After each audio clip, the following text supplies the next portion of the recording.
현지 시간 월요일 뉴욕 증시가 일제히 하락했습니다. 5월 이후에 최대 낙폭을 기록했습니다. 미국 백악관이 중국의 헝다그룹 상황을 주시하고 있다고 밝혔습니다. 모건 스탠리가 미국 증시의 20% 하락 가능성을 제시했습니다. 번스타인은 중국의 헝다그룹이 파산하면 도미노 효과가 올 것으로 전망했습니다.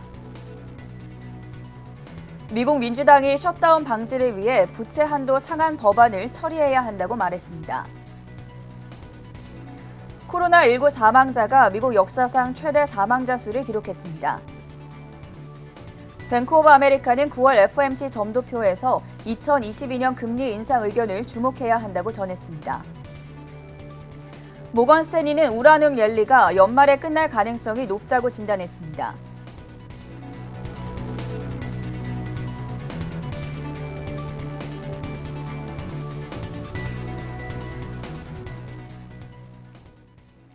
네, 여러분 안녕하십니까? 즐거운 추석 연휴 보내고 계신가요? 국내 증시는 추석 연휴로 쉬어가지만 지구 반대편의 미국과 유럽 시장은 빠르게 돌아가고 있기 때문에 24시간 잠들지 않은 해외 투자 뉴스를 전하는 굿모닝 한경 글로벌 마켓은 추석 당일에도 이렇게 인사를 드리게 됐습니다.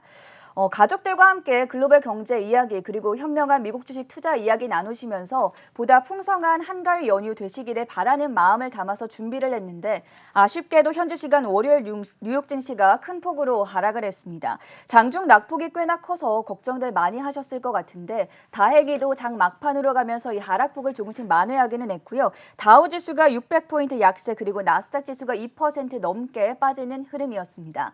먼저 자세한 글로벌 마감 시황부터 살펴보시죠. 박곤 외신캐스터가 준비하고 있습니다.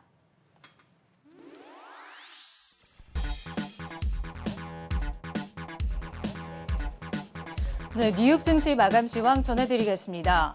오늘 뉴욕 증시는 중국 경제에 대한 우려와 FOMC 회의를 앞두고 위험 회피 심리가 확산한 가운데 일제히 하락했습니다. 다우 지수는 1.78% 떨어졌고 S&P 500 지수는 1.7% 하락, 그리고 나스닥 지수는 2.19% 내렸습니다. 이날 시장은 중국의 대표 부동산 개발업체인 헝다그룹의 파산 위기가 고조되면서 중국 부동산 시장의 붕괴 우려가 작용하며 글로벌 증시 전반에 영향을 미쳤습니다. 앞서 홍콩 항생지수가 3% 넘게 급락한 가운데 유럽에 이어 뉴욕 증시에도 위험 회피 심리가 확산했습니다.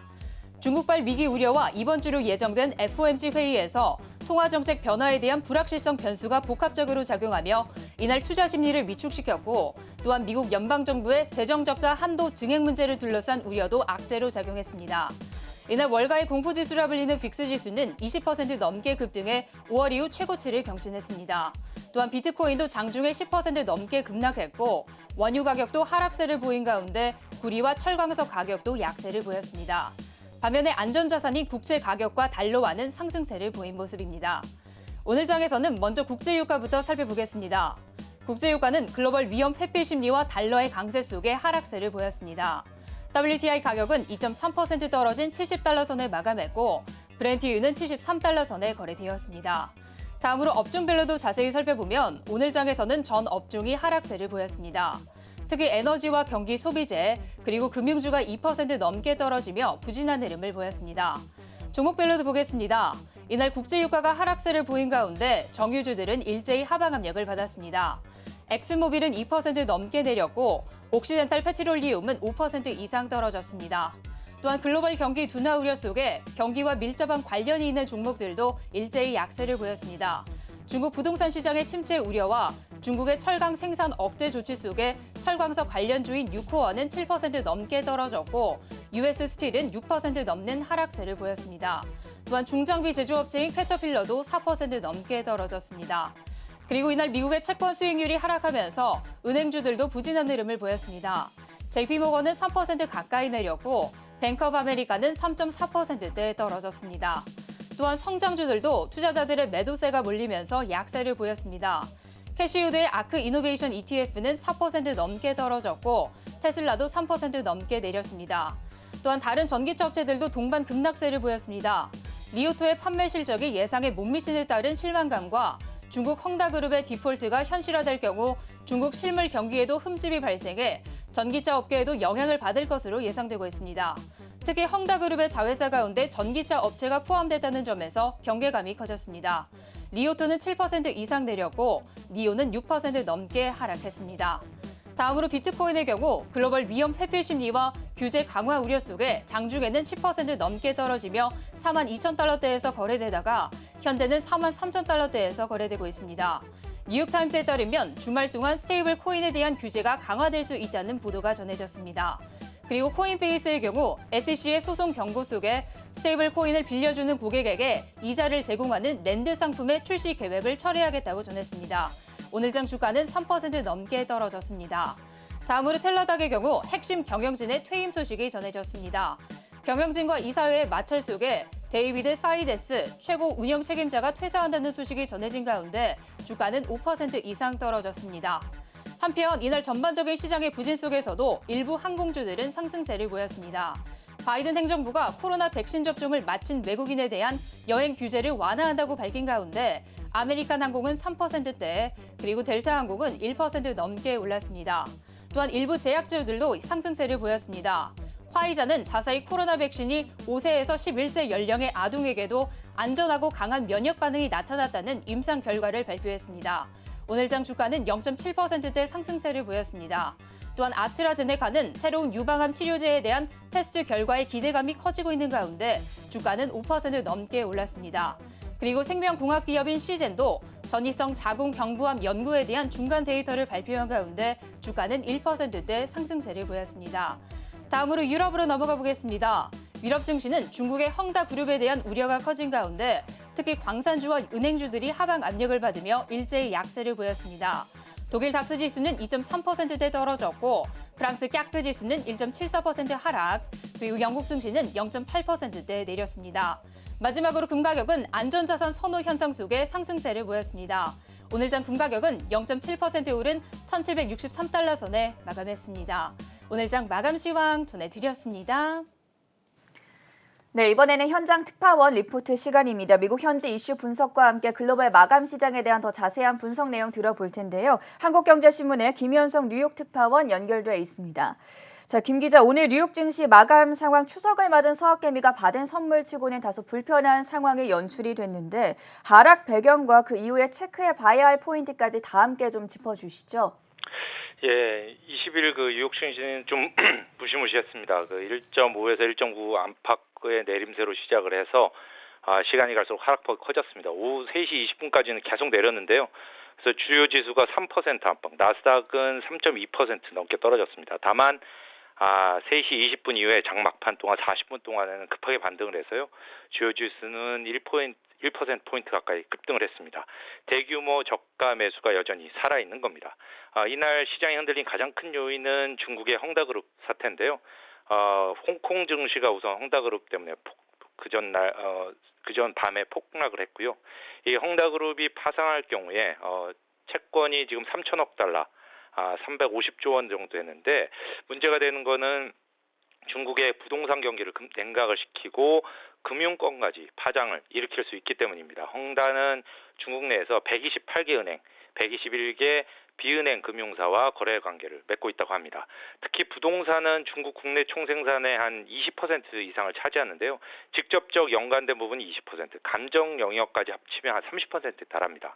이런 부동산 경기가 악화가 된다면 중국의 성장에 문제가 발생할 수밖에 없습니다. 일부에서는 헝다그룹 사태가 2008년 금융위기를 촉발한 리먼 브러더스 파산처럼 세계 금융시장으로 퍼질 것이라는 주장이 있는데 전반적인 월가의 컨센서스는 금융시장에 상당한 나쁜 영향을 줄 가능성이 있지만 글로벌 금융위기와 같은 그런 파국을 부를 것으로는 보지는 않습니다. 중국 금융시장의 개방도가 높지 않고 결국은 중국 정부가 개입을 해서 해결할 것으로 기대하기 때문입니다. 골드만삭스는 일요일자 보고서에서 헝다그룹 사태가 없더라도 중국의 부동산 부분이 강력한 부동산 규제에 대한 반응으로 6월부터 계속 냉각되어 왔다. 여기에 헝다그룹 파산에 대한 우려가 커지고 자금 조달의 어려움이 다른 부동산 개발자까지 번지는 조짐이 나타나고 있다 이렇게 밝혔습니다. 이에 따라서 중국 정부의 대응에 따라서 중국의 내년 GDP를 1에서 4%포인트까지 떨어뜨릴 수 있다 이렇게 얘기를 했는데요. 이렇게 된다면 중국뿐만 아니라 세계 경제에도 매우 부정적인 효과가 나타날 겁니다. 다만 이날 미국의 채권 금리는 6bp 정도 떨어져서 1.31%를 기록했는데요. 월가 관계자는 헝다 사태로 글로벌 금융시장이 흔들릴 것으로 가정을 했다면 금리가 훨씬 더 많이 움직였을 것으로 본다 이렇게 얘기를 했습니다. 이날 하락 요인에는 미국도 있는데요. 미국에는 우선 부채 한도 상향 이수가 가장 현재로서는 우려가 큽니다. 제닛 옐런 재무장관은 19일 그 월스트리트저널에 쓴 기고에서 의회가 부채 한도를 올리지 않으면 미국의 그 사상 최초유의 채무 불이익 사태가 나타날 수 있고 그건 역사적인 금융위기를 촉발할 것이다 이렇게 경고를 했습니다. 이날 그 민주당의 낸시 펠로시 하원의장과 척 슈머 상원 원내대표는 12월까지 부채 한도를 부채 상한을 유예하는 방안을 임시 예산안에 담아서 이번 주 투표에 붙이기로 했습니다. 오는 10월 1일로 2022년 회계연도가 새로 시작되는 가운데 3조 5천억 달러 규모의 그 인프라 예산 논의 때문에 예산안 전체 논의가 지연되자 석 달짜리 임시 예산을 편성하고 여기에 부채 한도 논의를 덧붙여서 연말까지 미루는 방안을 만든 겁니다. 하지만 이 방안이 통과될지는 여전히 불확실합니다. 상원의 공화당 소속 의원 46명이 민주당이 3조 5천억 달러 규모의 인프라 예산안을 밀어붙이면 부채 한도 유예에 반대할 것이라고 천명한 상태입니다. 또 미국 중앙은행의 테이퍼링도 불안을 자극하고 있는데요. 우선 9월 공개시장위원회가 21일, 22일 열리고요. 22일 오후 2시에 회의 결과가 발표가 됩니다. 이달 초까지는 페드가 이번 FOMC에서 11월 테이퍼링 가능성을 강력히 시사하고 11월 FOMC 직후부터 테이퍼링에 들어갈 것이라는 관측이 많았습니다. 다만 분위기가 약간 바뀌고 있는데요. 델타 변이로 인해서 고용시장 회복이 지연되고 있고 워싱턴에는 부채 한도 상한 문제가 경기 발목을 잡을 수 있는 데다가 중국 헝다그룹 사태로 금융시장이 좀 불안한 상태여서 그렇습니다. 이렇기 때문에 이번 회의에서는 자산 매입 축소 일정을 발표하거나 그러진 않고요. 제롬 파월 의장이 지난 8월 말 잭슨홀 미팅 연설 때 밝혔던 경기 회복이 지속된다면 올해 중에 테이퍼링을 시작할 수 있다. 이 정도 수준만 다시 밝히지 않을까 이런 관측이 많습니다. 지금까지 뉴욕에서 김현석 특파원이었습니다.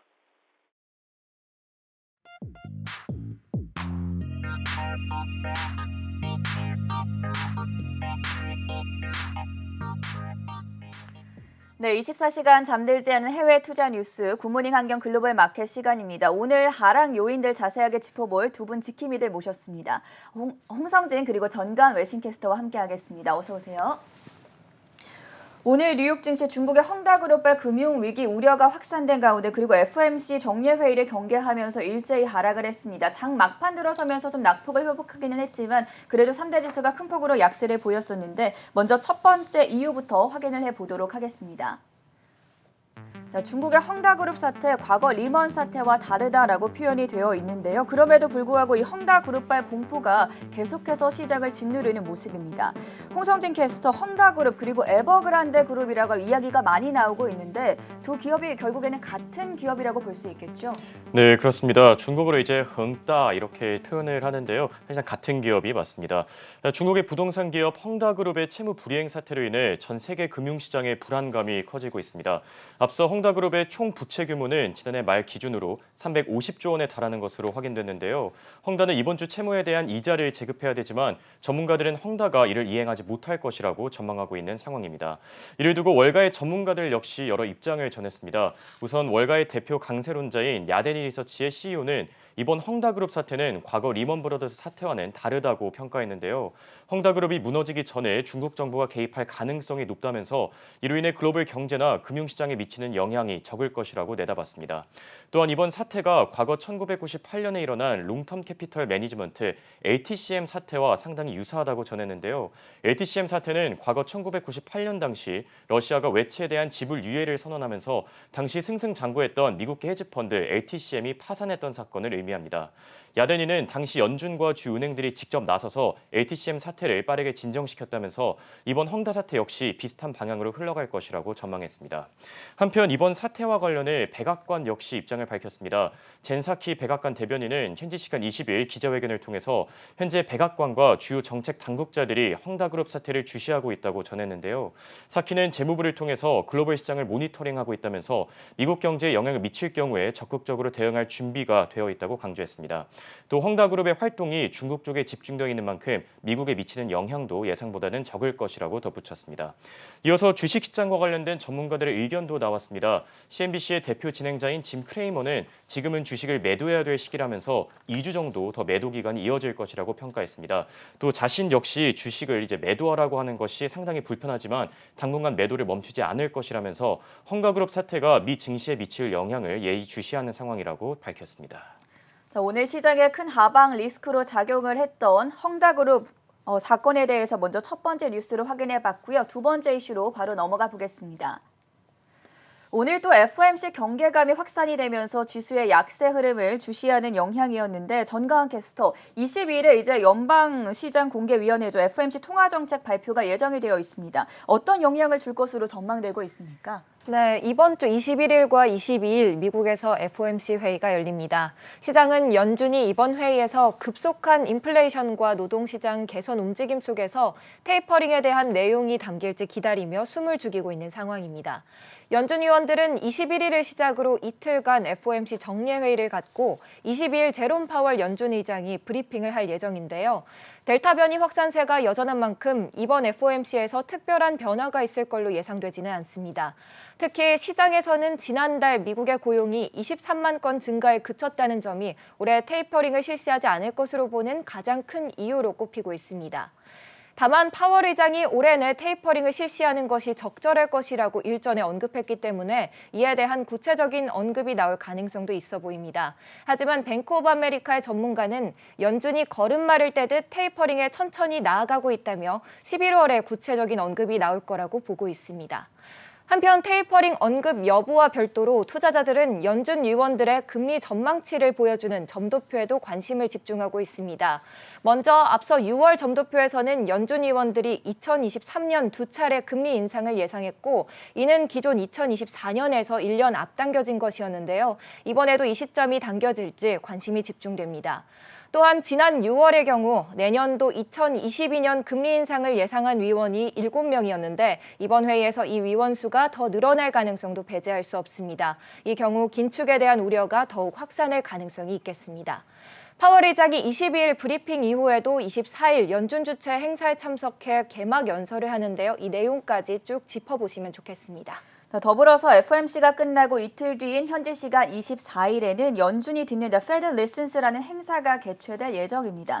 2019년부터 대중들과의 소통을 확대하기 위해서 개최를 시작했다고 하는데 이번에는 특히나 팬데믹 관련해서 경기 회복에 관련한 발언이 어떻게 나올지 주목을 해보시면 좋겠고요. 세 번째 뉴스 체크해 보도록 하겠습니다. 오늘 뉴욕 증시 급격한 하락세를 보였었죠. 중국의 부동산 개발업체 헝다의 부도 가능성 그리고 여기에 FOMC 경계감까지 여러 가지 악재가 많았습니다. 지금 세 번째 약세 요인으로 꼽고 있는 것이 미국의 연방정부의 부채 한도 협상 우려가 영향을 미쳤다라는 분석인데요. 제니 옐런의 발언과 함께 또 어떤 부채 한도 협상과 관련한 논의가 이루어졌을지 홍성진 캐스터가 짚어주시죠. 네, 제니 옐런 재무장관이 미국의 부채 한도와 관련해 입장을 밝혔습니다. 옐런 장관은 월스트리트저널에 쓴 기고문에서 이번 채무 불이행 사태가 역사적인 금융위기를 촉발할 것이라고 강력히 경고했는데요. 옐런은 이로 인해 금리 급등, 주가 급락 등 각종 경제 재앙이 찾아올 것이라면서 정책 당국자들이 직접 나서서 이를 신속히 해결해야 된다고 전했습니다. 앞서 미 의회는 2019년 부채 한도를 22주 300억 달러로 설정하면서 한도 적용을 올해 7월 31일까지 유예한 바 있습니다. 이에 따라 8월 1일부터 부채 한도가 부활해 재무부가 부채를 늘릴 수 없는 상황에 놓였는데요. 있는데요. 의회가 상한선을 높여줘야지 사상 초유의 디폴트 사태를 피할 수 있지만 민주당과 공화당의 의견이 좁혀지지 않아 현재 혼란이 가중된 상황입니다. 때문에 이 사태를 직접 해결하기 위해 옐런 재무장관이 나섰습니다. 옐런은 이날 기고문에서 부채 상한선을 올리지 않을 경우에 올해 10월 중에 재무부의 현금 잔고가 바닥으로 떨어질 것이라고 전했는데요. 이어서 의회가 부채 한도를 올리지 않을 경우에 광범위한 경제적 재앙이 닥칠 것이라면서 여러 경제학자들과 재무부 관리들 역시 비슷한 입장을 밝혔다고 강조했습니다. 또 향후 몇 주 안에 수백만 명의 국민들이 현금 부족 상황을 마주할 수 있을 것이라면서 5천만 명에 달하는 노인들이 사회보장금을 받지 못할 것이라고 덧붙였습니다. 현재 부채 상한을 올리거나 추가로 유예하려면 미 상원 의원 중 60명이 동의해야 됩니다. 바이든 행정부 기준으로 미 상원은 여당인 민주당과 야당인 공화당이 각각 50석을 보유하고 있는데요. 공화당 측은 조 바이든 대통령이 수조 달러 규모의 인프라 법안을 단독으로 처리했다면서 국가 채무 관련 법안을 쉽게 통과시켜주지 않을 거라고 이런 기조를 보인 바 있습니다. 이와 관련해 밤사이 민주당 역시 이번 사태와 관련해 입장을 밝혔습니다. 민주당 측은 이번 디폴트 사태에 심각한 우려를 표하고 있다면서 부채 한도를 유예할 수 있는 법안을 전할 것이라고 전했는데요. 내년까지 부채 한도를 유예할 것이라면서 재무부와 국민의 불안감을 줄이기 위해 현재 최선을 다하고 있다고 강조한 점 참고하시기 바랍니다.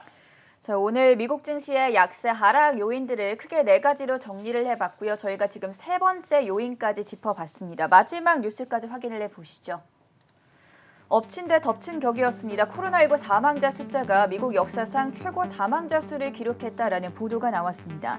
전가은 캐스터, 역사상 가장 치명적인 바이러스다, 이런 분석들이 나오고 있는데 어떤 상황입니까? 존스홉킨스 대학이 집계한 자료에 따르면 코로나19가 최근 미국 역사상 가장 치명적인 바이러스가 됐습니다. 1918년 인플루엔자 대유행으로 인한 미국의 사망자 수를 넘는 수준입니다. 월요일 코로나로 인한 미국 내 사망자는 67만 5천 명을 넘어섰으며 하루 평균으로는 1,900명 이상의 사망자가 발생하고 있습니다. 이에 더해 델타 변이의 확산세도 여전히 강한 걸로 드러났습니다. 1918년도 당시 독감은 67만 5천 명의 사망자를 내면서 지금까지 미국에서 가장 치명적인 전염병으로 여겨져 오곤 했는데요. 이제 그 기록이 뒤집힌 겁니다. 단 치사율을 따졌을 때는 당시 미국의 인구가 현재의 3분의 1에 그쳐 1918년도 독감의 치사율이 더 높았습니다.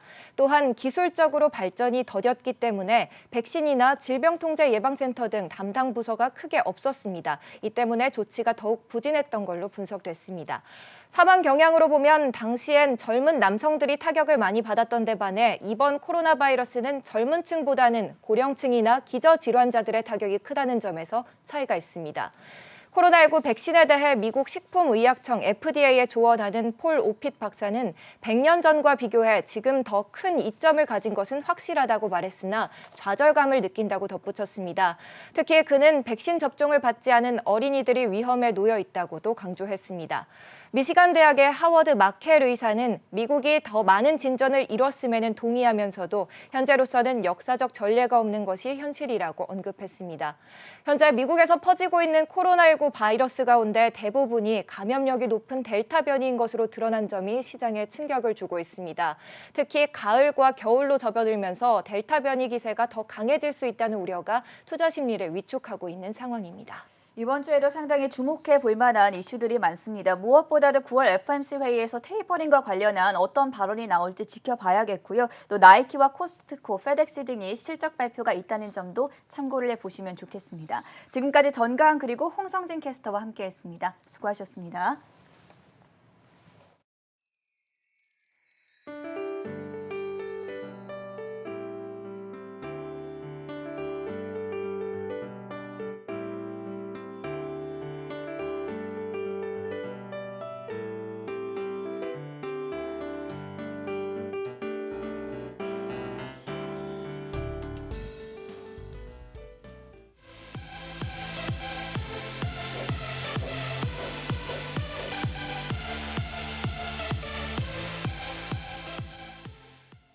네, 이번에 현장 특파원 리포트는 실리콘밸리로 가보겠습니다. 한국경제신문의 황정수 특파원 연결돼 있습니다. 안녕하십니까? 예, 안녕하세요. 네, 수수료 상한선 그리고 고객 정보 제공을 놓고 배달 대행 스타트업과 뉴욕 샌프란시스코 간 대도시 간 갈등이 점점 더 심화되고 있다고 들었는데요. 소송전까지로도 확대되고 있다고 합니다. 현재 반응이 어떻습니까?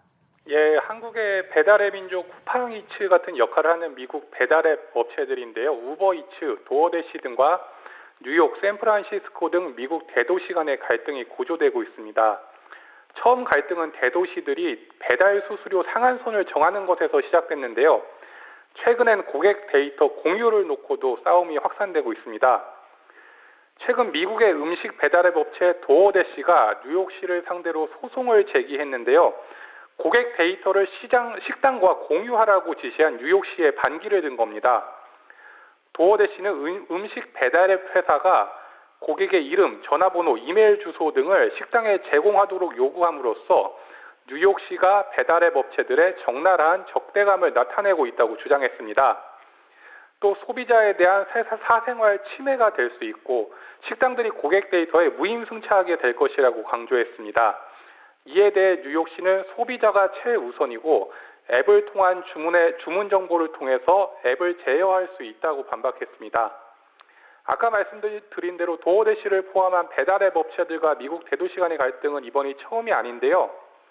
뉴욕, 샌프란시스코 등 미국 대도시들은 지난해 코로나19 팬데믹으로 식당들의 영업이 어려워지자 배달앱 업체가 식당에 부과하는 배달 수수료 상한선을 음식값의 15%로 임시 제한했습니다. 이전에는 배달앱 업체들이 음식값의 30%를 수수료로 받고 있었거든요. 이에 식당주들이 코로나19에 따른 영업의 어려움을 토로하면서 수수료 인하를 줄기차게 요구하게 됐고요. 식당주들의 목소리가 계속 커지면서 지난 6월 샌프란시스코시는 임시적으로 정했던 수수료 상한선 30%를 아예 법으로 통과시켰습니다. 뉴욕에서도 지난달에 수수료 상한선 규제 법안이 시의회 문턱을 넘었고요.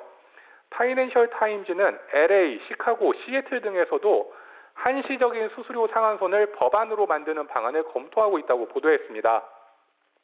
수수료 상한선이 30%에서 15%로 낮아지면서 배달앱들의 실적은 타격을 입고 있는데요.